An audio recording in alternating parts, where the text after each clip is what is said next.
I think a big fault of that is on the developers scopely, because man, they imagine like this really would happen, unironically would happen, where they would ruin a character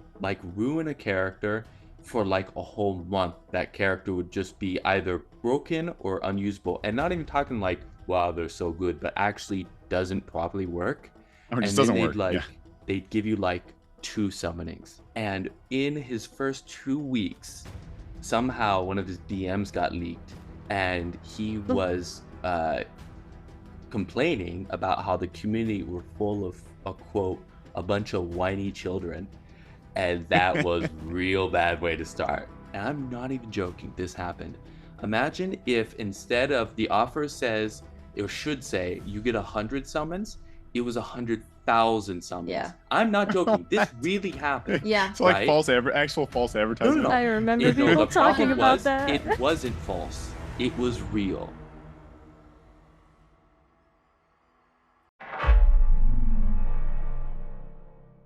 Hey everybody, welcome to this week's Fateless podcast episode. Joining me from the Fateless team is going to be Susie and Sham, and then we are joined with a special guest. We've got a tandem going on here, Jay and G. I already don't know how to say it. Correct me. You go ahead and walk people through the process. Yeah, go ahead. All right. It's Jay and Joe because my name is Georgia. I already wanted to say Geo, see? So yeah, I know. It's Yeah. just spelled weird. Yeah. But yeah. Hi everyone. Yeah. And we make content for Watcher Realms. We're very new. We've only been around for around 6 or so months. Mhm. But let me tell you, I have, and I know she has, we've been in the community for a long time, just YouTube in general. Yeah. We had channels before this, and we both are huge. We play way too many games. Mhm. And even outside of the gacha space, if we're not playing Watcher Realms, we're playing, who knows, a Dark Souls game, whatever, literally everything. So, Mhm. I heard that you guys like talking about games, and it doesn't get any better than that. So we're definitely ready to rumble. Yeah. Welcome, guys. Yeah, it's awesome. And so you guys do, Jay and Joe, the channel is all you guys going back and forth. Like what made you think that was the direction you wanted to go? Is it just like, hey, this will be fun, like it's more interesting, or tell me about that? Well, to be honest, we didn't think about that specifically. We're just, we were playing the game, we started playing the game, we enjoyed the game quite a lot, and we're like, we are having some great luck opening heroes, and we're having amazing reactions because most of the time he started jumping around like crazy, and I would be like, I had been playing for like a week, and he had been playing for like, I think 2 or 3 months more. No, weeks more. Yeah. Okay. And I kept opening heroes and kept jumping around. I would be like, is he good? Is he good? And he'd be like, yes, you don't understand who you got. And then we will be like, you know what? Let's start a channel because this is great. This is really fun. Yeah. So. And we also wanted gems. So that was nice too. There's always incentives, man. There you go. Yeah. The thing is, there is no joke. When I thought about starting channels, like, all right, what's gonna make us stand out? And I knew that if we were to film all the videos together, right, and if we were to make the videos, because our community is chock full of 20 to 30 minute long videos. That's the norm. Mm-hmm. And so I was like, what if we were to make the norm 5 minutes, right? And so that's kind of, we chop everything up, and me and her have editing backgrounds. Mm-hmm. And so that's kind of what we did, and that was the whole game plan. We're a couple, and we're gonna do 5-minute videos, and I get way too excited. So there you go. Yeah. So is the plan to stick with Watcher, or you said you're into other games? Is there like a genre that's your favorite? RPG, ARPG, RTS, MOBA? Is the plan to move on into a different genre at some point, or are you going to stick with the gacha industry and Watcher and all the games in there? Or it's a very hard question. I would like to move on, but I am very aware that it's a very hard jump, like moving on from gacha to like a game like a Dark Souls that has, I don't know how many viewers and YouTubers or Twitch streamers that stream every day for hours and hours and hours. It's like insane. This community, like Watcher of Realms, is like small-ish. So very small. Yeah.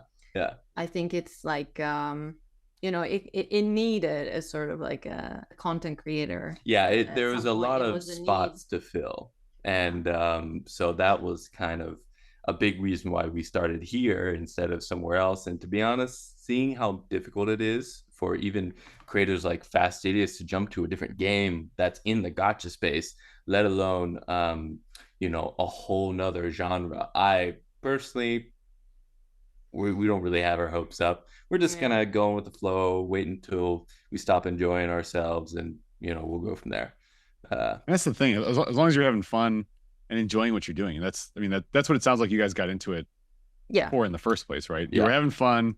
They were exciting moments, and you were like, all right, well, I think other people will probably enjoy this too, right? And the thing I will say, and maybe Susie, you can speak to this as well. Like the thing about it's hard to get away from this community because it is a great community. Like the gacha community is not toxic, right? Not that toxic. There's just a lot of positivity. Of course, there's going to be the standout people that make things tough, but it is very positive, very supportive. People are excited about it. They like I don't know, like is that your guys' experience? So that's been my experience from the player side, right?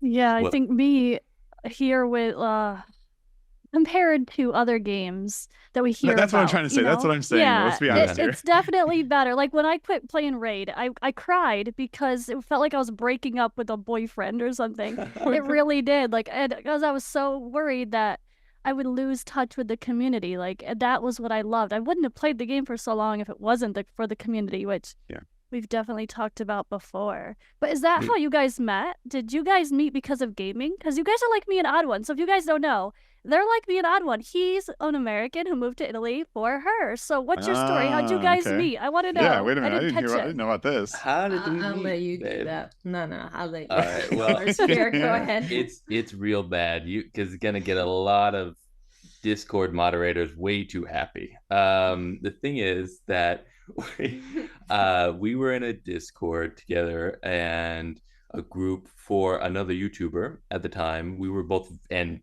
we're very, very small YouTubers that did like in an editing community, and we were just chatting every single day. It was during like I think before COVID, a little bit before COVID, and during COVID. Well, but right before too, sure. I think, and so it was just everybody was just having a good time in chat, and I eventually slid into her DMs, and we'd never stopped chatting. And the process, I came over here for a month. I stayed with her for a month, and then Shay came to me for 2 weeks. And then I said, I'm going to come to you and I'm going to stay. And that's kind of how it worked. And that's been 3.5 years since I came. Wow, that's amazing. Yeah. So you guys have such a good vibe, man. That's so sweet. Like and this is the thing. This is what we've talked about so many times. Like gaming communities, like when you find somebody who it's like, I'll put it this way. That's degenerate like yourself, right? You're so passionate about this thing and you can talk shop all day.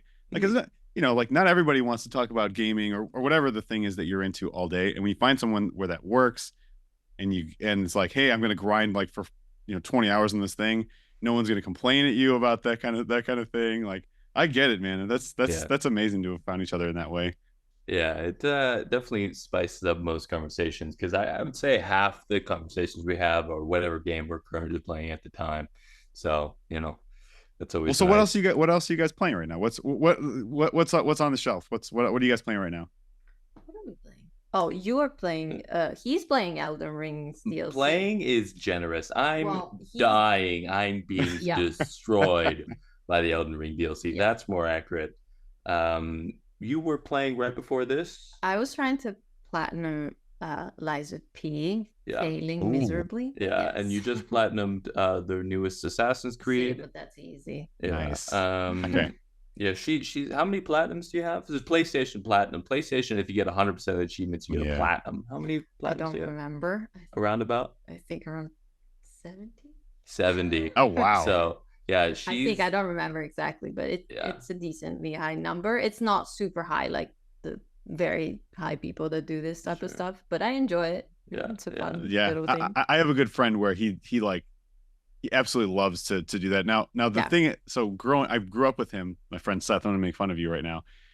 He he would always get the guide. Do you guys remember the old school guides? Like he Oh, would yes. actually get the guide and he would make sure that he did he would like follow it. He's like, oh, I don't want to waste my time. I have to go back. And I would kind of make fun of it. And I get it now.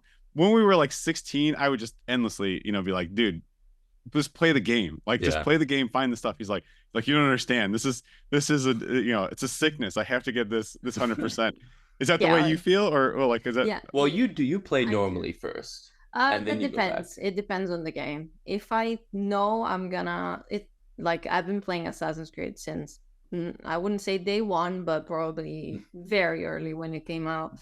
And so I know how the game works. I know more or less the mechanics. I know how it's structured. So I'm like, you know what? I know that if I start early to collect this type of thing or do this type of mission, I know I'm gonna optimize my time. But it's not like I look at the guide every fucking day and can we? I don't know if we can curse. Can we curse? Sorry. You guys are fine.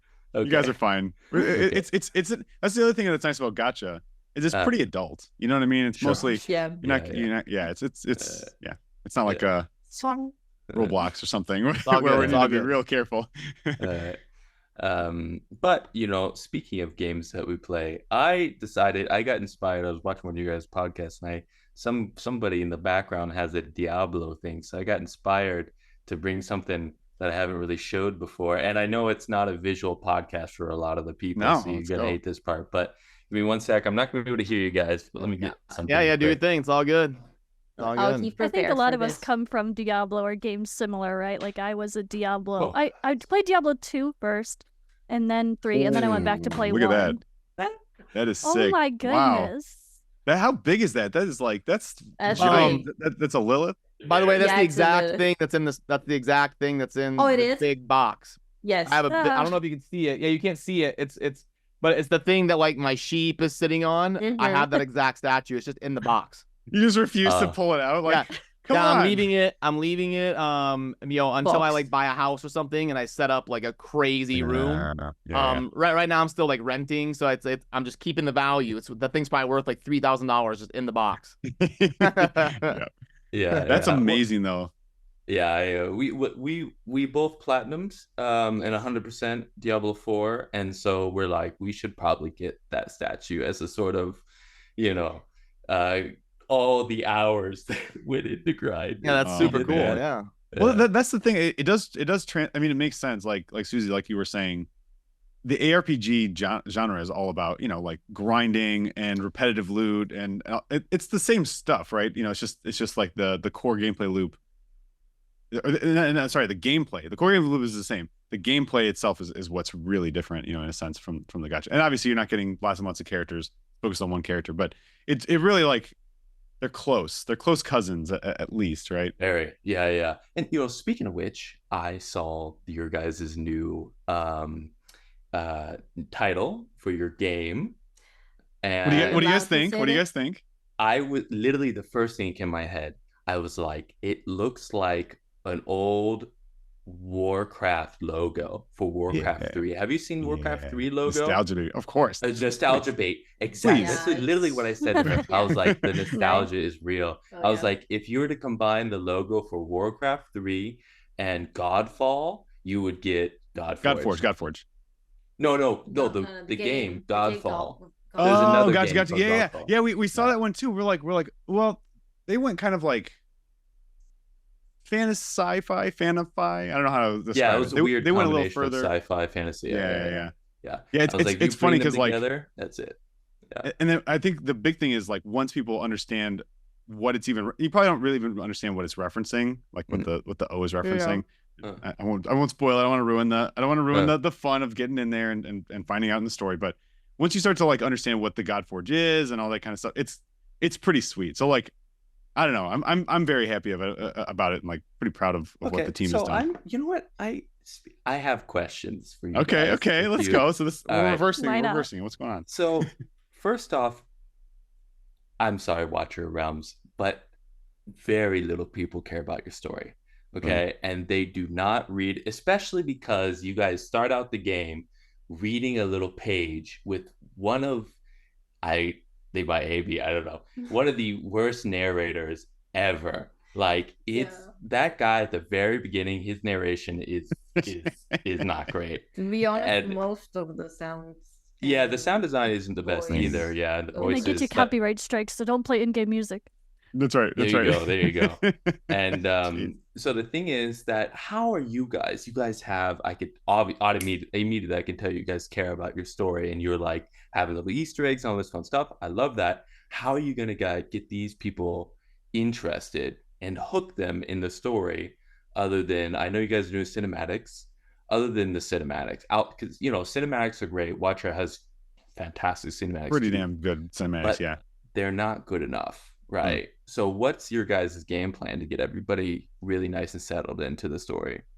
I mean, I would say, so like I'll address, because you've kind of got 3 different points here that I think all of them should be addressed. Because like the cinematics one, I do think I love the cinematics. I mean, I played Watcher for a long time. I think the cinematics are super fun. When you pull a character, I mean, that hype moment it's legit, right? It is legit.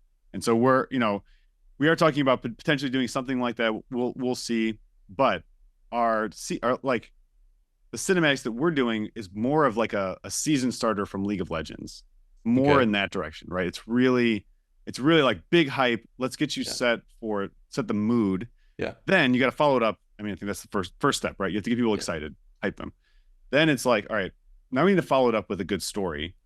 And I think it's tough because of what's actually happening in these games, right? You as the player are not going to identify as an individual character unless Dragonair kind of tried to go in that direction. Oh, you're like in World of Warcraft, or not World of Warcraft, in Watcher, you're the same thing. The little guys in the very beginning comment about how you've been gone for millennia. You're the commander or whatever, right? Exactly. Yeah.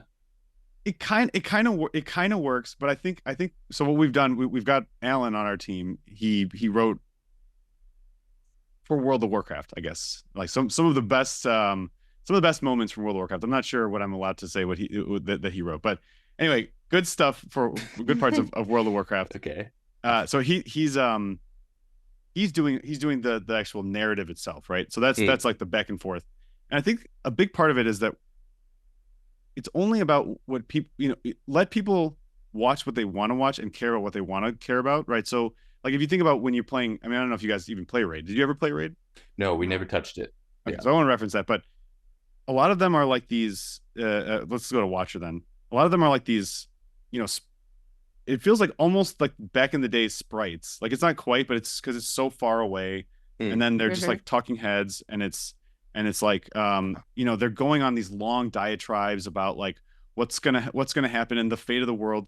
It's like it has to be for this type of game, because players are so interested in getting to the next thing, getting the next character, getting the next piece of gear. It has to be quick and just sell like a mood. Like, okay, this is an important moment because it's exciting. This is an important moment because it's sad, right?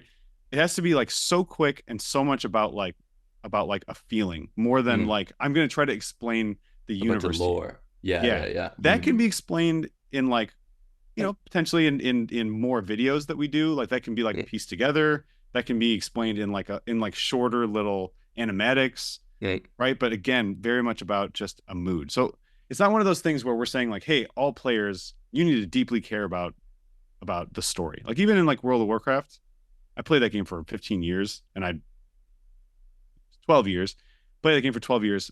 I love the story, but it wasn't the main thing for me. I was all about PvP. Whereas my wife played for the same amount of time and she loves the story. And it's like, you just got to let people enjoy the pieces of it that they want. For me, World of Warcraft, I have read World of Warcraft books, right? Nice. This is going to be great. You're going to be like, what the hell? I have rewatched over and over again the cinematics. The cinematics are some of my favorite things in existence for World of Warcraft in general. Agreed. They're truly beautiful pieces of art, in my opinion. Like beyond anything Watcher Realms could really even try to replicate, because man, they are that good. And I have only ever played the vanilla WoW. Got to max level vanilla really? WoW, Okay. and that was it. Right?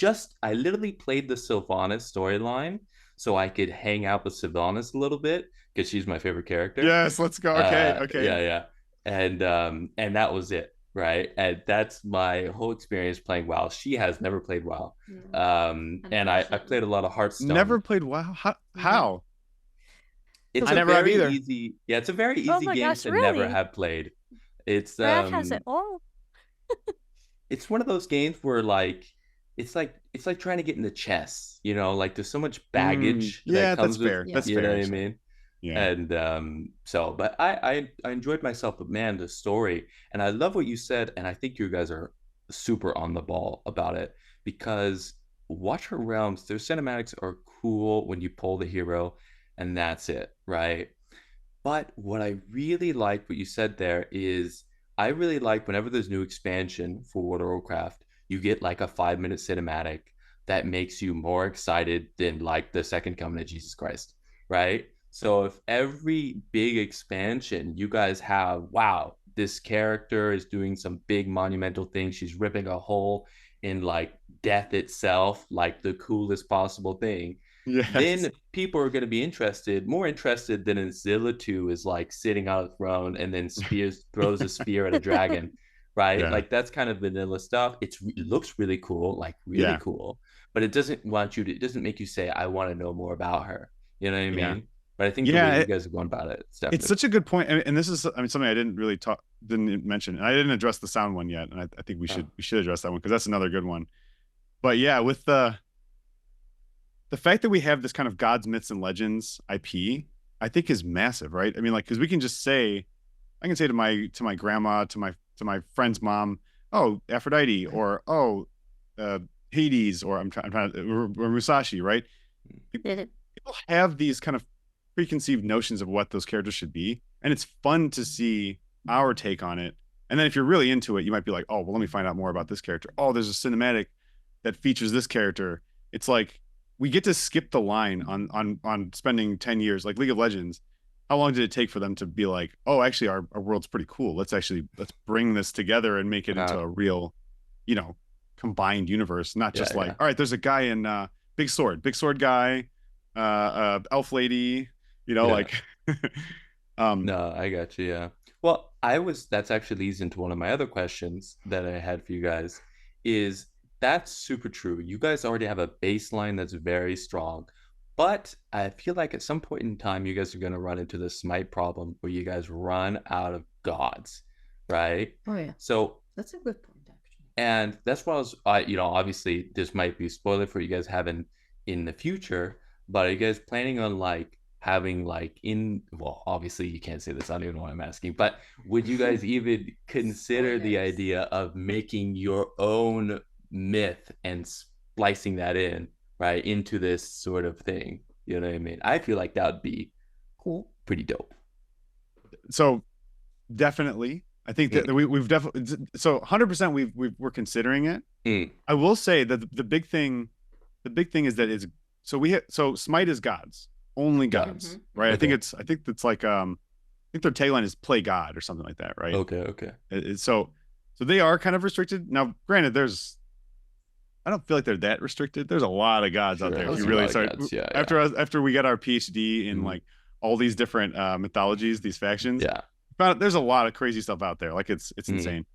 But we've got myths and legends, and that really, really gives us a lot to work with, right?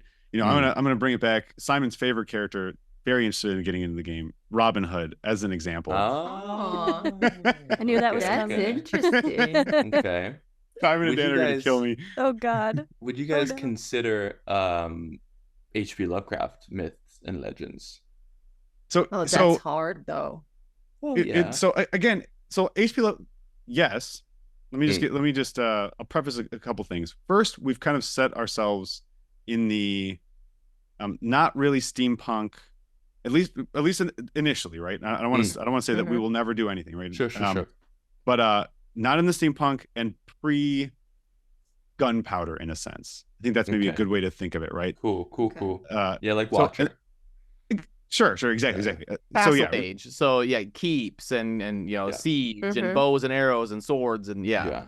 I will say that Cthulhu has been around super. Listen. Again, that's why I'm not gonna say never on any of this stuff. Yeah. Because we also have this opportunity to do these really cool collaborations, right? And I think that's where it's could get exciting in the future once we've launched and people are super psyched about the factions that are out, and then we're like, oh, by the way, we're doing this really sweet collaboration with this and this group. I can't really talk about it. Sure. But yeah. We're doing this sweet collaboration with this and this group, and people are super hyped about that.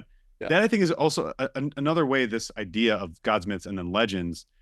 We can make these things fit and feel natural because they have their own worlds, and the idea is this kind of fractured worlds coming together. Like that concept I think should kind of like that fighting game that came out a while ago. Which one? The multiplayer fighting game where you could play as a samurai and as a Viking and was it like a Smash Brothers type of game? Or no, it was pretty much Dark Souls but multiplayer. I wish I could remember Force something, but whatever. Or it's like Forspoken or something. I know what you're talking about. It's not right though. No. For Honor? I don't know. For Honor, I was gonna guess For Honor. That sounds right to me. Okay. Anyway, I know what you're talking about. One. Yeah. Where all the worlds come together. It's not there's not exactly a time occurring. It's just kind of a sandbox of all your favorite dudes of all the times. And I was gonna say I think we're actually gonna have the opposite problem. I think that like everybody's got like everybody has certain cultures or certain myths and legends that they want to see in the game. The tough part from our end is there's like 1,000 different ones, and trying to get all the ones that we want. They're all so freaking cool, and they're all so cool. So I think we're actually gonna have the opposite problem with people being like, "Where is this legendary?" Or are like, "Well, give us some time. Hold on." Yeah. Well, I wonder about that too. Is there's a lot of gods of the sun, right? There's a lot of gods of fertility, all that sort of stuff. And death, exactly.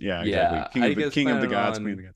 Are you guys gonna have God of the Sun for Aztecs, God of the Sun for Greeks, and obviously with the name, is that kind of the idea? Okay. By region, Okay. Yeah, like a faction type of thing. Yeah, like a Greek faction and we've already announced. We've announced 5 of them so far. So like Aru with Egypt, Avalon with like British. Oh god, I've got to remember the Kojiki? Greek. Oh yeah, Kojiki with Japanese. The Greek one is, what's the Greek one called again? Olympus. I can't remember Olympus or Olympians. And then what's the last one that we've announced? What's the last one? There's 5. Brynhild? Vikings, right. Norse. Yeah, Norse. Okay. Norse, which is Asgard.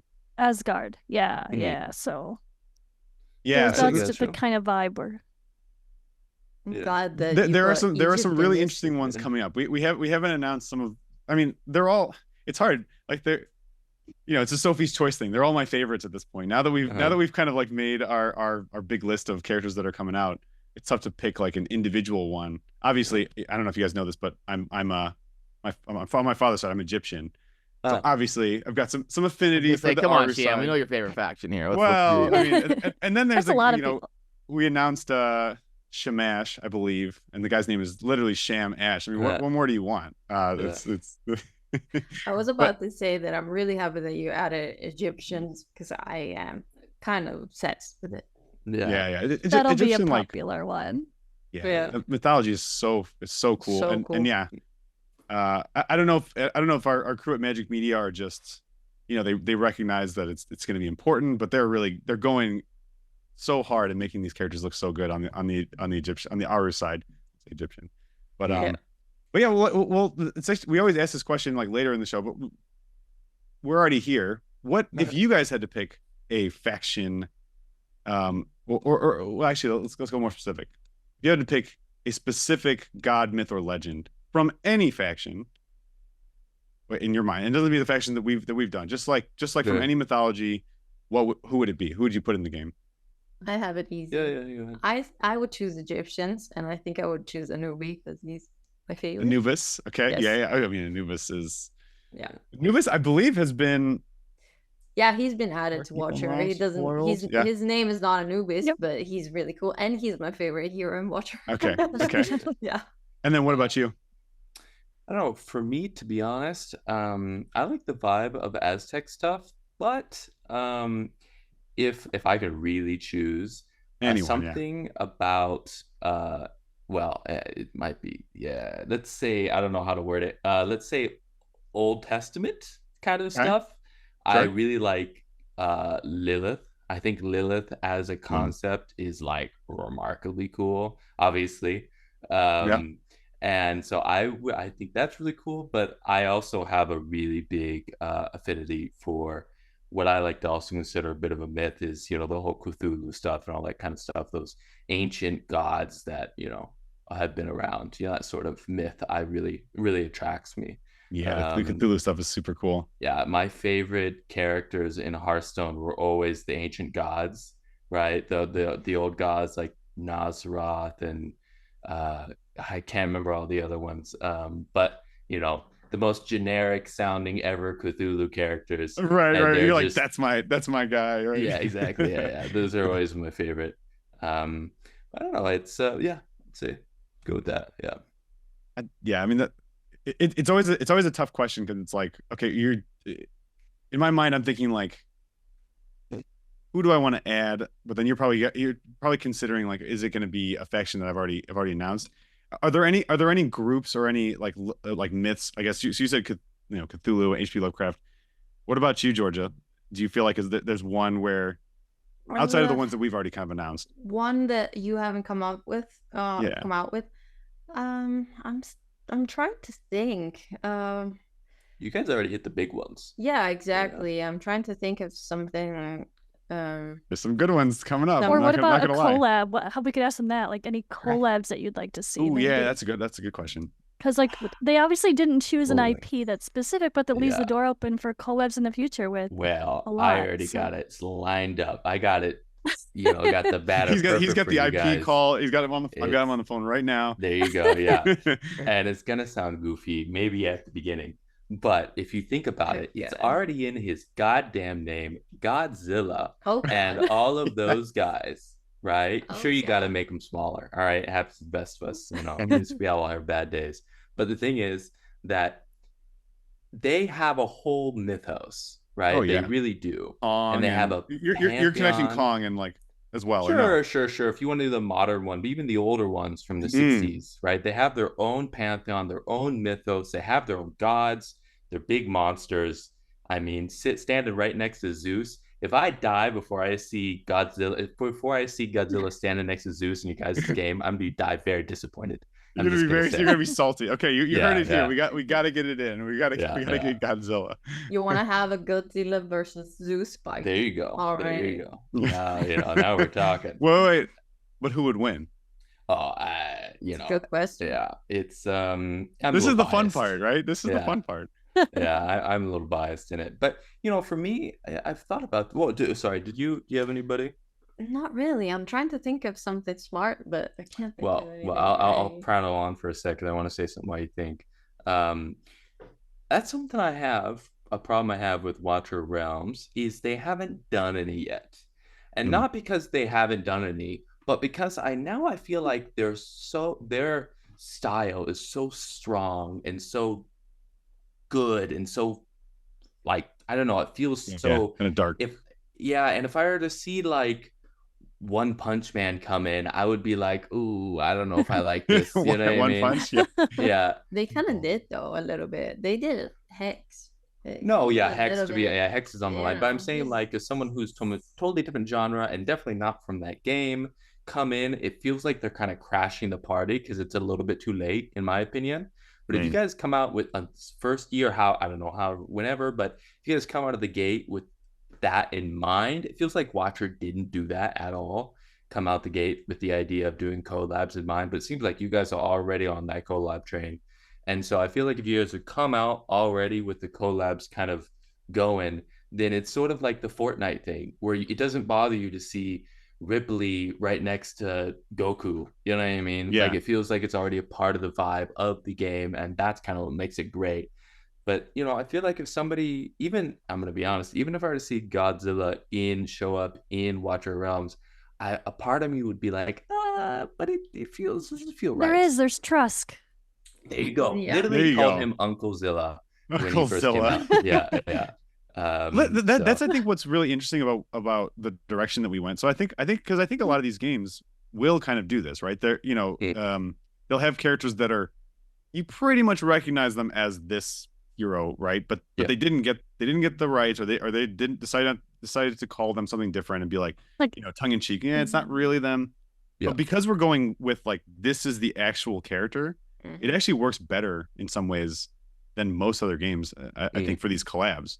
It's like no, it's him. I don't want to do One Punch Man, but it's Godzilla, or it's Kratos. Right, exactly. Yeah, it's that guy right there in the game, and I think it actually, I don't know. I mean, we've definitely it's way beyond on our radar. It's one of those things where it's like this we see that people love it. We love it as players, right? We love to see these types of like crossovers. Way too much. Like one of the things that I went back and played Raid for a little while just for the Monster Hunter thing. I love Monster Hunter. I was like, shit, let me hop back in, get Monster Hunter, get the that's how I feel about Fortnite. The Rathalos. Yeah, exactly. Yeah. So and I think, go ahead.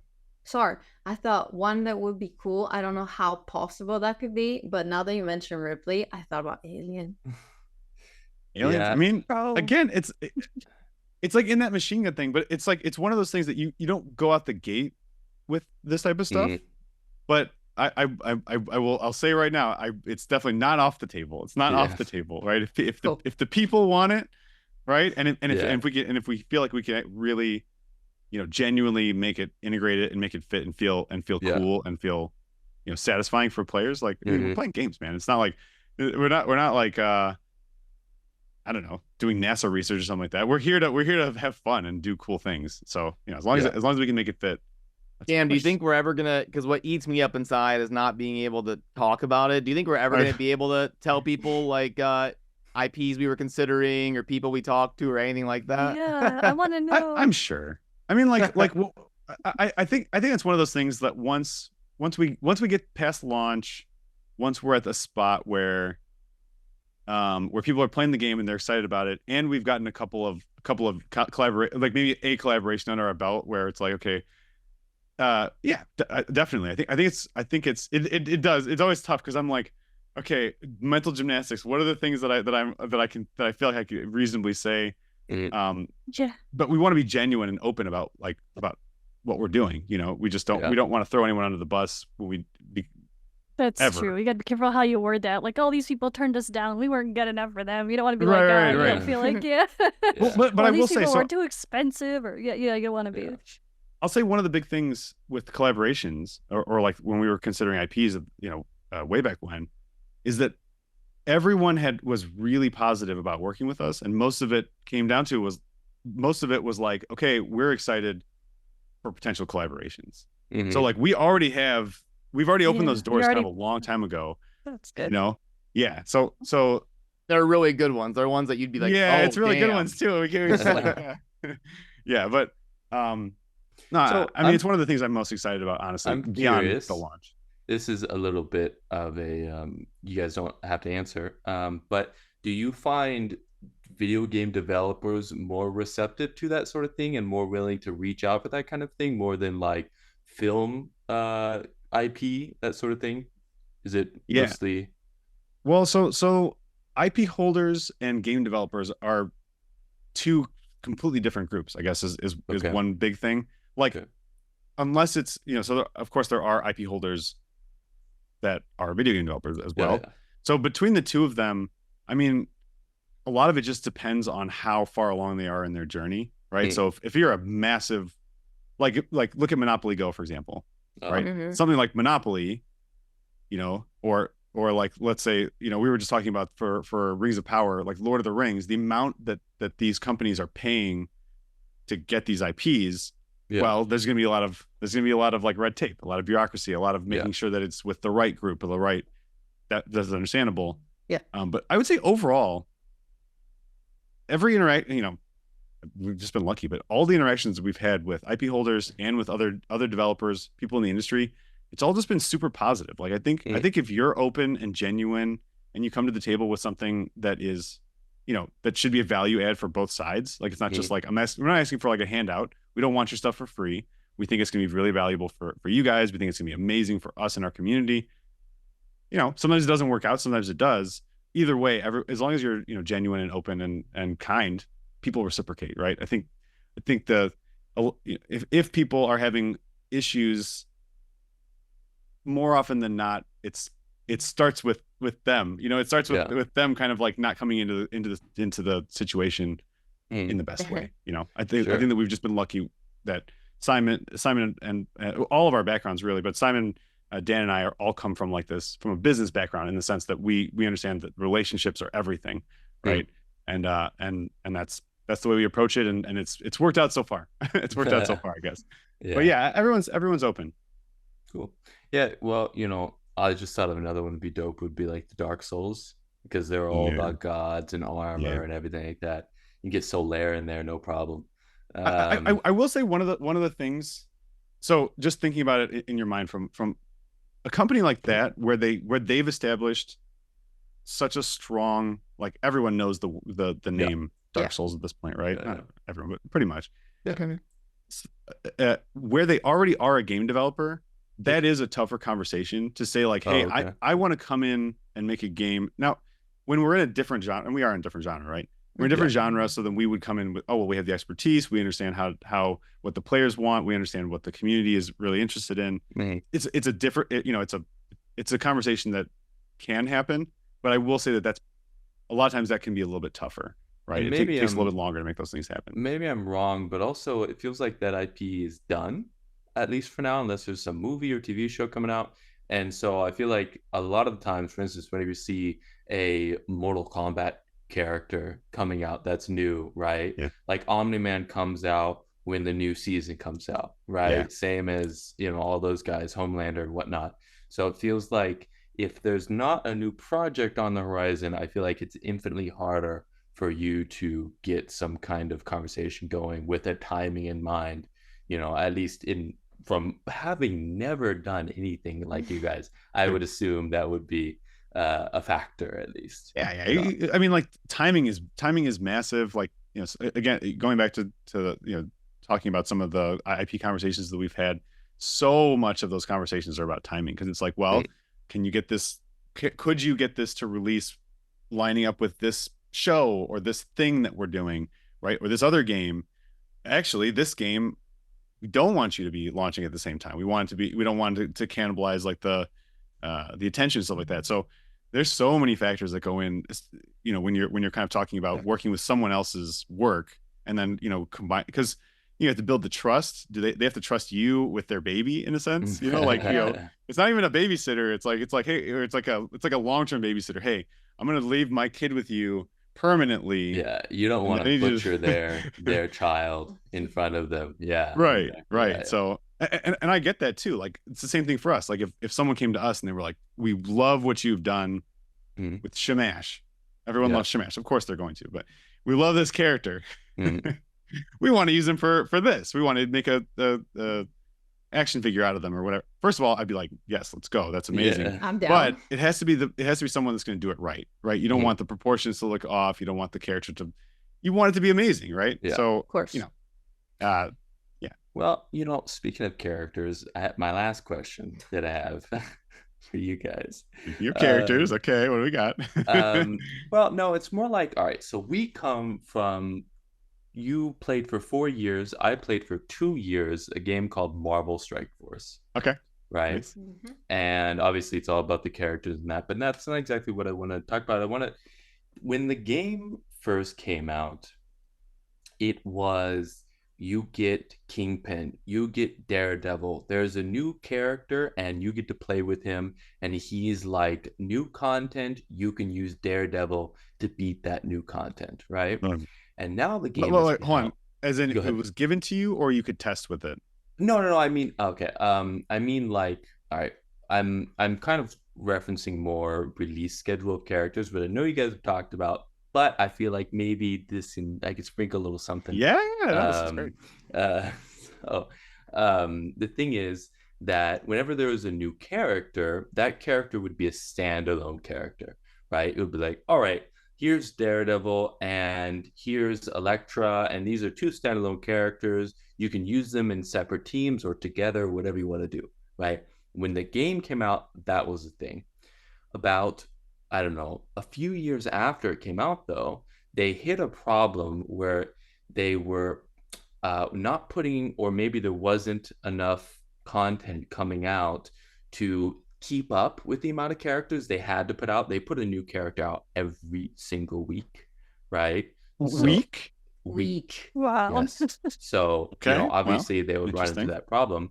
Yeah. And so what their solution is they, instead of here's Daredevil, you can use Daredevil. Now it's, hey, here's The Defenders. the Defenders. And now you need all 5 characters to be able to use them in the content. If you miss one character, Your team doesn't work. your team literally doesn't work.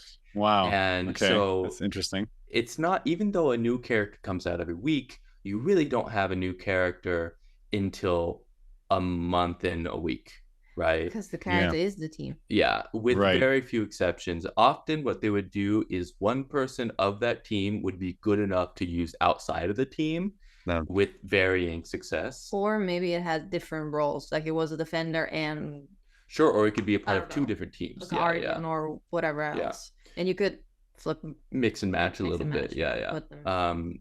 But that was more rare. And so that's how they combated the problem of too many characters, not enough content, right? And that thing has evolved. Did you feel like that was successful? It works for them. It doesn't. Well, I mean, good. not from a monetary, like, Yeah, think it player, doesn't like, feel good. Yes. Okay. It doesn't feel good, but I think it's very I don't know, you get very angry at it. Because they make you level up a character that you know is the worst character of that team, and you're never going to use outside of that team, but you need that character to make that team work, and it sucks. Like a faction bonus type thing is too strong. Was it like factions where like like extremely good bonus where you need to have bonus? It's not even like extremely good bonus. It's required bonuses. Yeah. Right. Like your character, crazy. your team has no healing if you don't have this person. Right. Like that sort of thing. And you couldn't fit another character into that slot. It was just like you could, but that's the thing. It wouldn't work as well. the team would just be kind of terrible. Like a 10th of the success. Oh wow! Right. Wow. I will say what they ended up doing, which felt really good, is another problem I have with gacha games is that my favorite thing is the X-Men, and the X-Men doesn't fit into anybody else's gacha game except for that.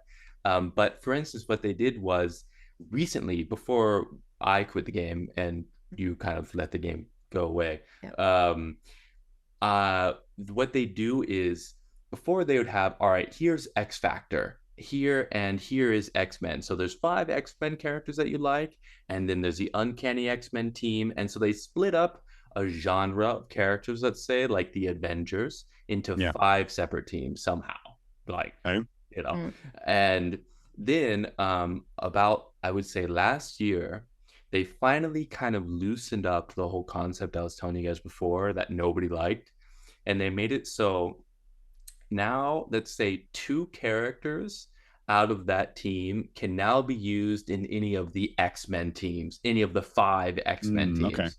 Okay. Right. And so kind of like like almost like a faction. It's like mini faction in a like sense. Ajax being able to be used in anything. Sure, faction exactly. Trials. And so that's nice. It allowed there to be a level of, all right, this character can actually be better in this content, instead of being like, you need that character for this content. That's it.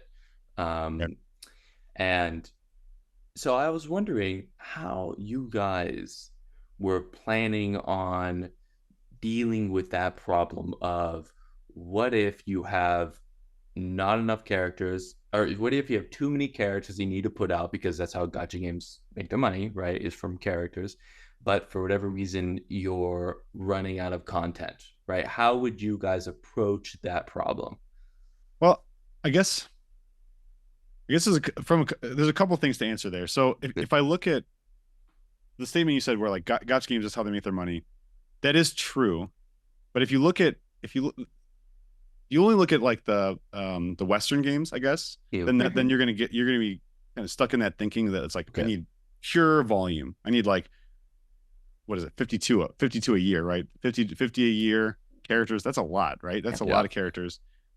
But there's other things, and I can't talk about. We haven't spoken about these this aspect of the game yet. But there's other things that first of all that you can get, and I think that 1 week is just like they put a constraint on themselves. They thought that this was going to be the best way to monetization. That's what a lot of these companies make their decisions based on, right? But I think that it's short term gains in a sense, right? It like you said, it pissed off players. You guys eventually, you probably spent some money on the game. You eventually churned out. You decided not to. Yes, you decided not to do that anymore. But if you treat the players with respect and you deliver content that is, you can't just deliver content where the only solution to the problem is the thing that everyone has to buy. Like what's interesting about these games is actually mixing your team up, is like finding those strange combinations. And like, yes, there's a point where if I invest tons of money in the game, I have all the characters, and you put out a new character and it's not better in some way than one of my other characters, well, it's gonna be hard to convince me. But I think that's the way people think, but I don't think that's true. Like, we are the other big aspect, the other driver for players in these games is collection. So like, if you give them it's the two factors, right? You've got content that the character is fun and interesting for and related to, right? That's important. And we have, live ops, which just means bringing lots and lots of content to players, is a major focus for us, right? It's like, we know that this is the success of this genre. If as soon as you're bored in the game, what's going to happen? There's a million other games, right? Go play another. You're going to go play another game, and then you'll be like, wow, this is kind of fun. And I was doing a lot of chores over there. Like, that's kind of the feeling that people start to get. So it's like, that's the one is interesting characters that are cool, fun, different, and they do fit it, but they're not required. Like, I think required is the problem. There should always be like an interesting way to get to a solution, so that the free-to-play players, well, they might not get that character that just came out. They might eventually get them, but they still have a solution to this new content. They still can interact with this new thing and feel like they're a part of the community. Like, without that, I don't know. I think again, I think it's a short-term thing. It's a good way to make a buck in the short term. I'll say it again, but it's not a great way to keep players happy, interested, invested. Yeah, it's so weird, because I thought it's like the opposite of this community, of Watch Your Realms community. That community, and I was never a content creator for that community, but that community was one of the most toxic. Like it's young. That's why I think. Well, to be honest, the game? Watch Your Realms, you're saying, is young. That's why. No, I'm saying, is it Marvel younger too? Yeah. It would attract a lot more younger folks. Sure. Not the age of the game. The age of the audience is young. That's where you get the toxicity on, genuinely. Okay. Yeah, you're a big part of it. Because the young ladies and gentlemen, they like attention, and they want to say things that's inflammatory. And then when someone says something like, "Oh yeah, well, screw you," that's not the way this should work. Like that. Yeah. It's just a fact. When you got 13-year-olds more, like the teenagers, the young 20s, like the people that are more likely to be trash talking and not respecting each other, I guess. Yeah, sure. It kind of creates, I think it. I will say, I think a big fault of that is on the developers, Scopely, because man, they imagine this really would happen, unironically would happen, where they would ruin a character for like a whole month. That character would just be either broken or unusable, and not even talking like, wow, they're so good, but actually doesn't properly work. Or just doesn't work. They'd give you like 2 summonings. That was it. And they'd say sorry. That was it, right? Sorry. Like that's broken how... as in like breaks the game, makes it too easy, or broken as in like just doesn't function, like just terrible. Doesn't actually truly doesn't function. Like they didn't do their job. You know what I mean? Like a person will be like, get 100% defense, and they just won't get that defense, right? And so that content's infinitely harder. What's the problem? But the thing is, I think the code was really old, and so it took them a long time to do anything. That's true. And so when they eventually did it, they gave out the worst compensation ever, and they were always silent all the time. Yeah. And when they finally spoke, they said the wrong things, and they would literally like, okay, this Also, lady here. Oh, sorry, go ahead. No, I'm about to get a whole other thing. Go ahead. Sure, go ahead. But if you remember well, the last few months we played, they kept messing up. They kept giving out weird rewards. Like you were supposed to get 100 gems, you got like 1,000 or 10. It was so weird. Unironically, like I would say about once every 2 weeks an offer would be broken, because unlike in Watcher Realms has set every week there's a cycle, right? In that game though, there would be brand new, depending on every week there would be maybe 30 new offers, right? Like throughout the week. It was insane. And so obviously they would mess up. And imagine, and I'm not even joking, this happened. Imagine if instead of the offer says, it should say you get 100 summons, it was 100,000 summons. Yeah. I'm not joking. This really happened. Yeah. It's like actual false advertising. No. I remember people talking about that. It wasn't false. It was real. Oh, they actually got it. Everybody bought it, including ourselves. Yeah. And the whole community blew up, and so they shut down the game. And so in an hour, but did they take the money back? No. Give the money back and then They couldn't have control other than doing a full reset of everything that happened within that hour. There was no way they could undo it. So they let the people have it every time. Wow. Right? And often towards the end, that's just a broken economy. It's over. Like, what exactly. Are you gonna do? They broke the economy multiple times. So what they would do, they would like immediately release the higher, newer thing. Like, just like, well, we've got a character that's better than that guy anyway, so don't worry about it. That's the thing. And one of the things. Or I'll give you like 100,000 materials, but you need 100,000 materials to level up this new guy. Yeah. And so it was a real hot mess. And man, I forgot. Sorry, my fault. No, go ahead. Well, that's one of those things that like I think should easily be caught if you just have a good process for having beta servers and pre-launch servers. Just I don't know. Maybe they felt like they were under some time. You never know. Like you never know. I can't. Especially Scopely. I mean, Scopely is such a massive company, and then they were over. I'm not sure who the developer is, but that developer might have been under pressure. Maybe there's new management. Maybe there's someone left. And either way, it's like when something like that happens, and what we'll do, I can't say what other people should do, but I'll say what we'll do is like if there's a big change happening and there's potential for us to like mess up on something, you just slow down. You make sure that you're going to do something right. And you're just transparent about what's going on, right? Like you don't have to be like fully transparent with every single thing. You can't be, right? Yeah. But as transparent as you can be, having a good message around, guys, we know that we like this 100,000 thing. I don't even know how we would handle that. That just sounds insane. Yeah.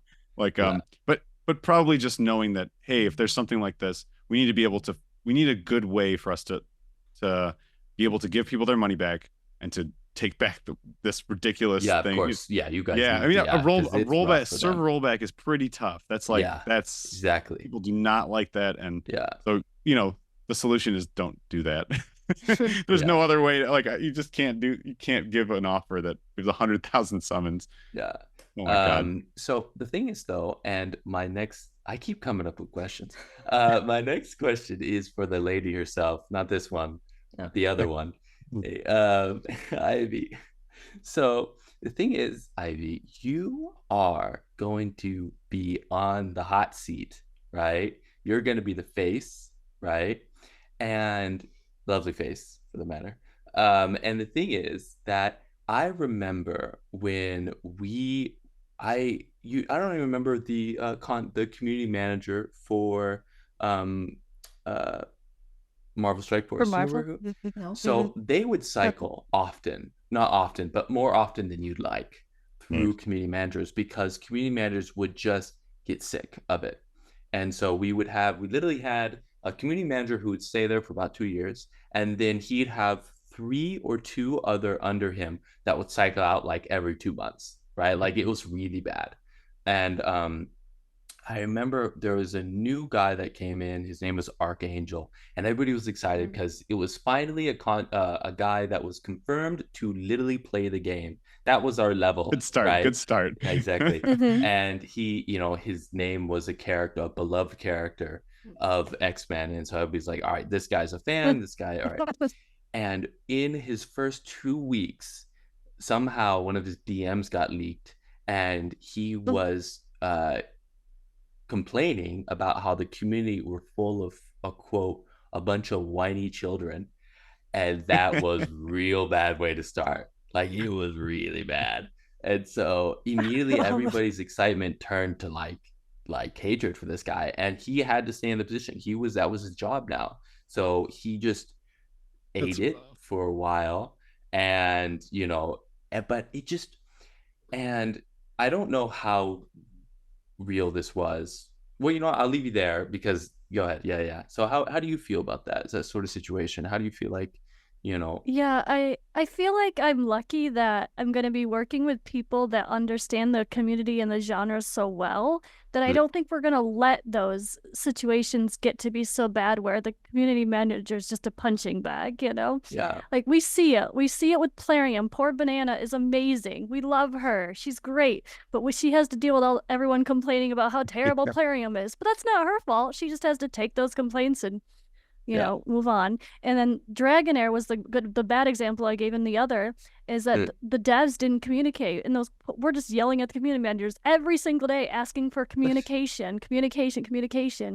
And it was the devs' fault. At the end of the day, they were like, we can't tell you anything. We don't have information at the end of the day. But I don't think that we're going to have that problem because we're dealing with not only people that play the games in the genre, but that are content creators as well. So I think because I was a content creator first, Brad was, Ash, Simon, like even Phixion, Dan, they've all done it. They've all done content. So we know what content creators expect from a content creator program.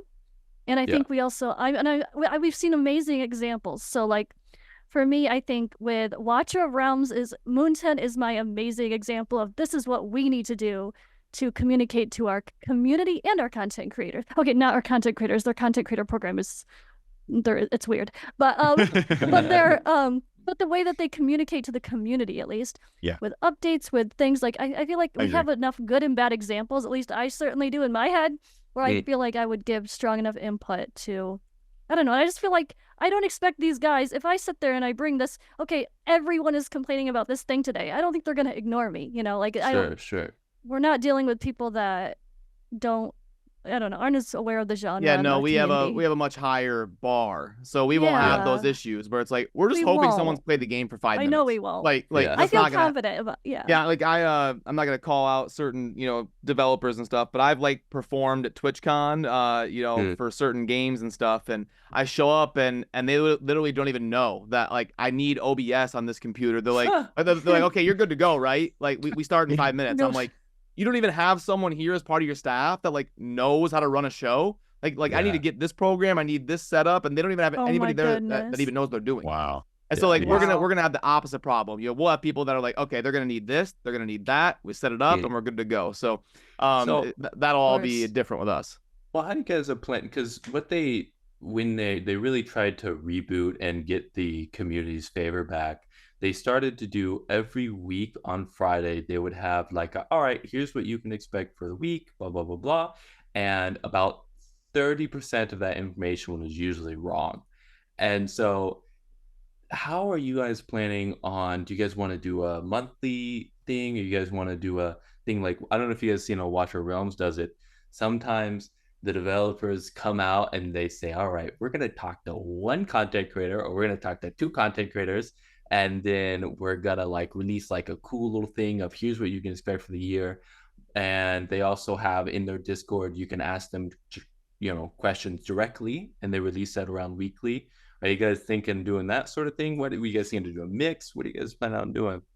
Well, I'll poke in for a second, because I think one thing that's to highlight how much this will not be an issue. Like, this is specifically like one of our better traits. I mean, Susie and Brad and everyone comes to a daily stand-up meeting. Now, you won't come to every single one, but you can. They can come to a daily stand-up meeting to hear exactly what's going on from every department, right? That's working on the game. So like she might not come to every single one, right? Sure. But it's on the calendar. You can hop in when let's say there's something that happens. What's that? No, I don't have those. What? I want no. Okay, well, and now after this moment, I want to know all the stuff. That's plus for me. I'll take that. I'll take that for me. I know you're on the weekly stand up, but let me throw you in on the. I just lurk in the art attack. That's the only other one I'm on. Well, we've just fixed our first issue right here live, guys. We're doing it live. We're doing it live. All No, right. but in all seriousness, but we want that. We want, because if she has a pulse on the community, and people are complaining about this and that, and like this character is broken or doesn't work well enough or not fun or I don't like the way it looks. We want to hear that type of stuff, and we want her to hear what we're working on, and we obviously want to tell her what is okay to share with the community, what to hype them up. It's all very it should be very involved in this, and that's just Susie, but also Brad is on the design team. Simon, one of the co-founders, right? He's doing all the. So we're gonna from the perspective of understanding what the community wants. I don't think we're gonna have any problems with that. And when there are issues, we're always very, very direct and open. I think that's what people want, right? I think that's it just feels frustrating to know that if it's like the worst sentiment I think from any player is, do you even play your own game? As soon as and you feel that so many times with a lot of other developers, and I know it's hard because I know how hard it is to develop a game and to also manage the marketing and to also manage the finance, to also manage it's hard to do all these things at once. But if you build it into your process where everyone just has visibility, it's easy, right? Or it should be easier. Yeah, and in Sham's defense, he's referencing we have a big 2-hour meeting on Mondays where every department comes in and touches base, and then we have more optional ones throughout the week where we don't need to have a 3-hour meeting every day for every department. And then that's the ones that Susie was saying she wasn't at. Well, I would like, if I may, give a slight little suggestion of something that I feel like would be cool, because, for instance, I messaged Bunny a little while ago. Bunny's the coolest. She's the coolest. She's a community manager for Watcher Realms. And I messaged her. I was like, I would love to talk to the art director that came up with Ingrid, a new character, a great character. I think one of the best designed characters I've ever seen in fiction in general, right? That's how much I love that character, her design. And I was like, I would love to just hear what he thought of when he. Who is it? I'm gonna look it up. Ingrid? I'll put the video for her in our chat. So oh yeah, I'll do that. It is awesome. It's one of those. It's the cool sexy video one. Super cool. Yeah. It's not too sexy though. Thank God. No, it's not too sexy. I mean, I see it in defeat. Oh yeah, I see. Okay, cool. Yeah. Once you're in the feed, there you go. And so I was like, I would love to hear from the guy who designed her, the I know it's usually not one guy, but the art department on that character. But obviously all of them speak Chinese and they don't understand English and that sort of thing. But I would love to just even have a Google Translate conversation. And obviously I'm not expecting you guys to do that, but I think it'd be really cool is if you have a new character, you guys know it's going to be a character, right? And if maybe you're especially proud of that, you guys have a great YouTube channel already going. You have you guys might have already done this. Sorry if you have, but your art director comes on and says, hey, I've seen the little shorts of here's a little statue of this guy and this is where we got this influence from, but like have a little bit of a sort of interview thing of, hey, this is where my inspiration is from for this character. I feel like hearing it personally as a guy who is incapable of making any form of art but loves art. I love to hear how people do it, you know what I mean, and the problems and the inspirations.